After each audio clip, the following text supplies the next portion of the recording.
Hello everyone, I am recording once again, and I'm going to do something a bit different this time. I mentioned that I was going to talk about my next job after working at the movie theater, but I think I'm going to skip that for now, and we're going to talk about something else instead. So, I want to talk about these, or more importantly, the games that use these. So I think if I hold this up to the camera, everybody knows what this is. It is a D20. And if you don't know what it is, you've been living under a rock as far as the internet community is concerned. This might be a little less well known. This is a D30. Yeah, so it's got 30 sides. I don't really know of any place where it's used in an actual game. I'm sure there probably is one, and I'm just not remembering it. But I bought this because it's jokingly called a Ninja Toe die because of a rather famous misprint in a D20 book, but we'll get to that later. So, RPGs. So I have heard some relatively famous game reviewers giving their opinions about the different editions of games, and everyone is entitled to their own opinion. And I want to be very clear on this, that your opinion is yours, and yours alone, and is as equally valid as mine, or anyone else's. I'm going to take my headphone off so I can hear what I'm saying a little better. Now, there's two parts to any argument about an RPG. One is, what are you trying to get out of it? And the other is, what do you want your players to get out of it? So those are two different things, and you really need to understand exactly what you're getting out of that. Those two questions to really understand where your RPG sits on the whole spectrum. So a complaint that I kept hearing a lot about, for example, D&D 4th edition, was that it was a miniatures combat game, that it didn't reflect the original Dungeons & Dragons. It didn't reflect what 3.5 was and what 2nd edition was. And then that's very true, but in a way it was a callback to what D&D originally was. Now, I mean, the original rules for D&D were chainmail, the game Chainmail. And Chainmail was developed by Gary Gygax and Steve Arneson not to be an individual fantasy game, but to be rules for individual combat of saping fortresses in miniatures combat games, medieval warfare games like Warhammer, but historical medieval versions of that, where they would take minis and duplicate, say, the Punic Wars or medieval sieges, and they wanted a rule set for modeling smaller combat, things like sappers and anti-sapping forces underneath the walls of castles, which would be a much smaller scale than what the rules of the competitive miniatures tabletop game had at the time. And so Chainmail was developed out of that. So the original rules of Chainmail were very much inside a dungeon with a very clearly defined shape, and they were defined for miniatures combat. It moved away from that in 2nd and 3rd edition as it became more of a story-based game. But the original game was a miniatures combat game, and so in a way 4th edition was a callback to that. But really the issue with 4th edition is that 4th edition had 3 masters. And, okay, so here's the thing. An RPG is a storytelling game, okay? The central point of any RPG, whether it's a computer one or a pen and paper one, is to tell a story. And you have the DM who is orchestrating the story, and you have the players who are manifesting the story, and they work together to tell it. Now, this can be competitive, or it can be cooperative. The DM can be actively trying to kill the players, or they can be trying to help the players along because they want them to experience this world. But the key point is that it is not a competitive game, okay? And the biggest problem that I have with 4th edition is the RPGA. And I think the RPG is one of the worst decisions that any RPG maker can make. Because unlike in an MMO, unlike in WoW or in Star Wars, Knights of the Republic, or even EverQuest, or even an old MMO, the players never interact with everyone in the world. Okay, it's very heavily, to use the MMO term, instanced. Everyone is separated out. Okay, and each DM has the unique ability to control and adjust the modules as they see fit. But in 4th edition, and I'm sure this was the case in previous editions, though I never played RPGA in the earlier editions, so I cannot speak to them. I can only speak to 4th edition RPGA. Okay, I want to be very clear on that. I'm sorry, I'm looking up to look at my camera and looking down kind of at the screen because there's a big image of me on there as I'm recording. So I may be looking away, but I'm moving on. So the problem is with the RPGA is that they tried to balance the game like an MMO. Okay, so what that means is they tried to balance character designs against each other. Okay, that's stupid. Okay, I want to be very clear on that. That is a dumb way to model your game. Okay, so really big early example was the Rod of Reaving, Rod of Corruption combo. If you were a player of 4th edition D&D from the beginning, you will remember that early on in 4th edition, there was a combination of magic items available to a warlock, which basically allowed them to destroy any minion on the battlefield in one fell swoop. It just, boom, killed them all. Well, that's unbalancing, right? The thing you have to remember about an RPG like that is that there are other ways to balance the game. The most important is that you can, as the DM, control what items the player has available. The first thing you should do if you are writing a module is not, I should change the rule of this item. It should be, this item should be more difficult to get. Okay, the Rod of Reaving, Rod of Corruption combo should have been difficult to get, but it didn't necessarily need to be nerfed. The other thing wrong with competitive play with the RPGA was they began to do rules. Okay, well, here was the biggest one I saw. When they released the Aber backgrounds, one of them was Windrise ports. And if you look up Windrise ports now, you'll see a very meh background. But originally, Windrise ports had a very unique background bonus, and that was that you could multi-class into 2 classes. That is an incredibly useful ability, but they could not, or were never able, or never attempted to get the online character builder to correctly represent that stat. What happened was it would treat the character as if they were a bard, so they would be able to multi-class into any number of classes. In other words, they could go over 2, which is against the written rule of the background. It is clearly cheating.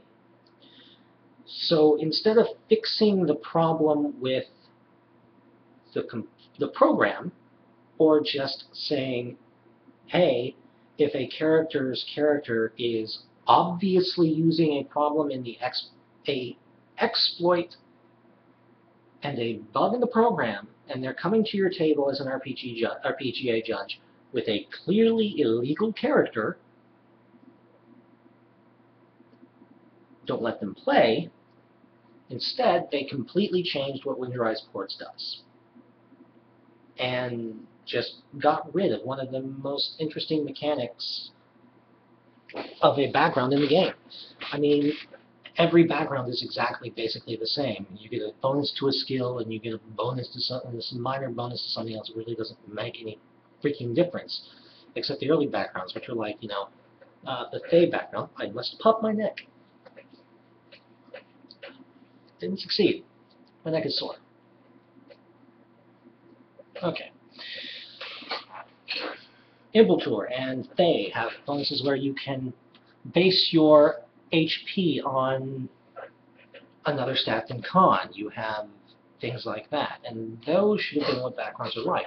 I really think there should have been backgrounds that affect what stat your attack is based on, rather than these feats that came up and, that came into play with the essentials to let you use different stats for your basic attacks. There should have been backgrounds for that, which would have basically allowed you to use it with any character, any type of class if you wanted. But we're getting sidetracked. That's kind of a minor issue. The biggest problem with 4th edition is what I like to call tunnel vision. And I've heard some developers, when they were talking about why they wanted to make essentials, talk about the same thing. So when you made a character, you were basically given cards, and we use Magic Gathering cards just to demonstrate.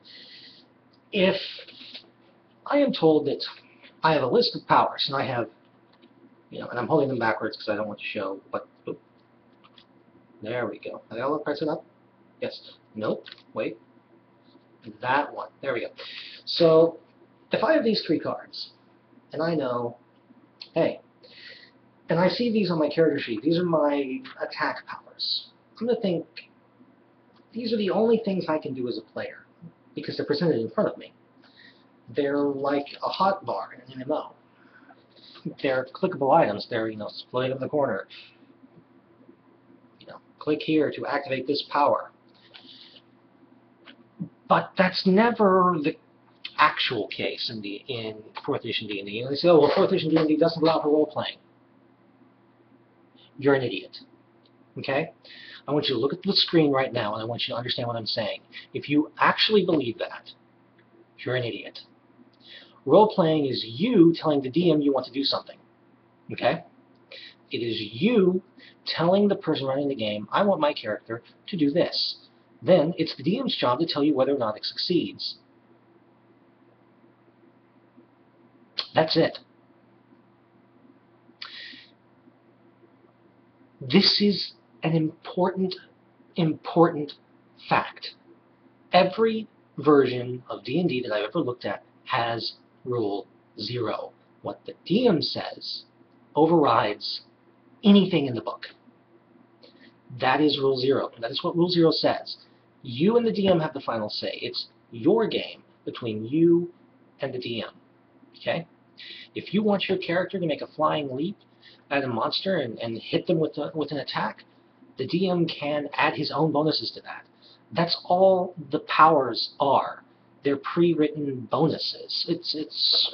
I mean, cleave is the same as saying, I want to attempt to attack 2 enemies at once. I want to swing my sword through 2 of them. How can I do that, DM? What will you give me for attempting that? What will you say makes it happen? That's all that is. That's all the powers are. They're codifications of things that existed in earlier versions of D&D. But that codification has given this false image of that this is all that it is. It's a tactics game. There's a deck of cards, and I can only play through these deck of cards. That isn't the case. I've run several campaigns, both a full campaign that lasted 4 years, and several partial campaigns because we just never really found a setting we liked again after the initial campaign, and we think we might want to actually go back to that. And we haven't even looked at 5th edition yet. I've heard really mixed reviews about that, and I want to take a look at it myself once all the books are out before I make a decision on that. So,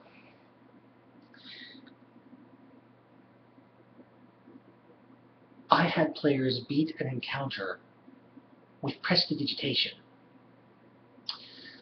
A level 12 encounter with the wizard's prestidigitation because they were creative and because I rewarded their creativity. That's the big problem, is that we aren't teaching players and DMs the basic idea of the game, which is to be creative. D&D should be one part tactical game, one part improv theater. So what am I saying? Don't be afraid of these. But don't be afraid to step outside of them. Okay? This is your friend. As a DM, you are able to say, yeah, roll for it. Go ahead. And adjudicate. They give you tables. Use the skill success table. If they're a level, that's actually a really good way, actually, now that I think about it. If you're okay,